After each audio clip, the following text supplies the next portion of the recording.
बांग्लादेश में भीषण आगजनी और हिंसा के बाद प्रधानमंत्री शेख हसीना ने अपने पद से इस्तीफा दे दिया और देश छोड़ दिया। इस्तीफा देने के बाद शेख हसीना ने सुरक्षित स्थान पर चले जाने की बात कही। माना यह जा रहा है कि उन्हें भारत में शरण लेने के लिए तैयारी के तौर पर कहा गया है। इसी बीच सूत्र ये कह रहे हैं कि बांग्लादेश को छोड़ने के लिए सेना ने शेख हसीना को मात्र 45 मिनट का वक्त दिया था, जिसके बाद आनन फानन में शेख हसीना ने अपने पद से इस्तीफा दिया और देश छोड़ दिया। उनके पद से हटते ही, आवास छोड़ते ही हजारों प्रदर्शनकारी सरकारी आवास गणभवन पर धावा बोलते हुए दिखाई पड़े। इस बीच सेना प्रमुख जनरल वकार उज जमा ने भी सभी दलों की भागीदारी वाली अंतरिम सरकार बनाने की घोषणा कर दी। जनरल जमा ने राष्ट्र के नाम अपने संबोधन में कहा कि हमने सभी राजनीतिक दलों के साथ सार्थक चर्चा के बाद देश में अंतरिम सरकार बनाने का फैसला किया है। हम स्थिति को सुलझाने के लिए अब राष्ट्रपति मोहम्मद शहाबुद्दीन से बात करेंगे। ढाका ट्रिब्यून की एक रिपोर्ट है जो ये कहती है कि सेना प्रमुख ने विरोध के नाम पर सभी तरह की हिंसा को रोकने का आह्वान किया है और ये भी कहा है कि नई सरकार भेदभाव विरोधी छात्र आंदोलन के दौरान हुई सभी मौतों के लिए न्याय सुनिश्चित करेगी।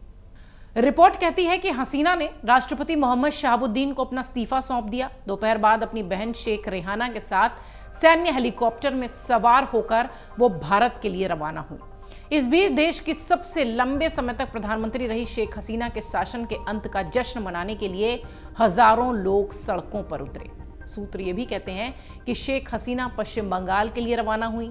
प्रस्थान से पहले उनकी एक जो भाषण था वो उनको रिकॉर्ड करने की इच्छा थी, लेकिन उन्हें उसका भी मौका नहीं दिया गया क्योंकि सेना ने उन्हें देश छोड़ने के लिए सिर्फ 45 मिनट का समय दिया था।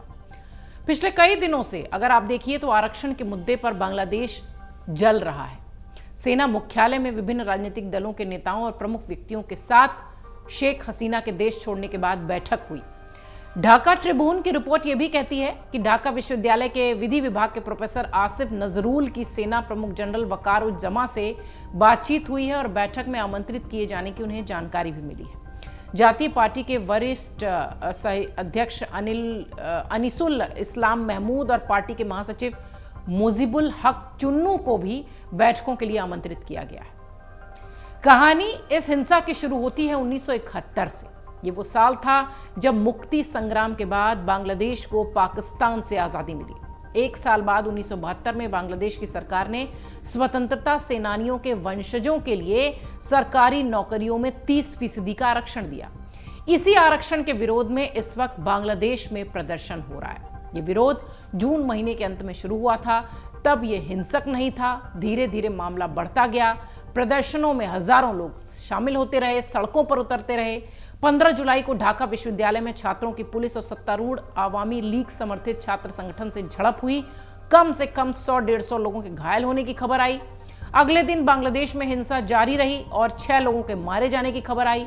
16 और 17 जुलाई को भी कई झड़पें हुई। प्रमुख शहरों में सड़कों पर गश्त लगाने के लिए अर्धसैनिक बलों को तैनात किया गया। 18 जुलाई को कम से कम 4 से 5 लोगों की मौत के बाद यह आंकड़ा 18 से 19 पहुंच गया।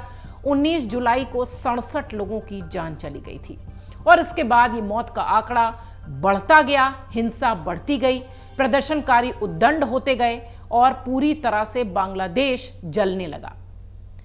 5 अगस्त वो तारीख जब शेख हसीना ने अपने प्रधानमंत्री पद से इस्तीफा दिया और वो देश छोड़कर निकल गए। अगर आप ये वीडियो YouTube पर देख रहे हैं तो हमारे चैनल को सब्सक्राइब करें और बेल आइकन को दबाना ना भूलें। अगर आप Facebook पर ये वीडियो देख रहे हैं तो हमारे पेज को लाइक करें।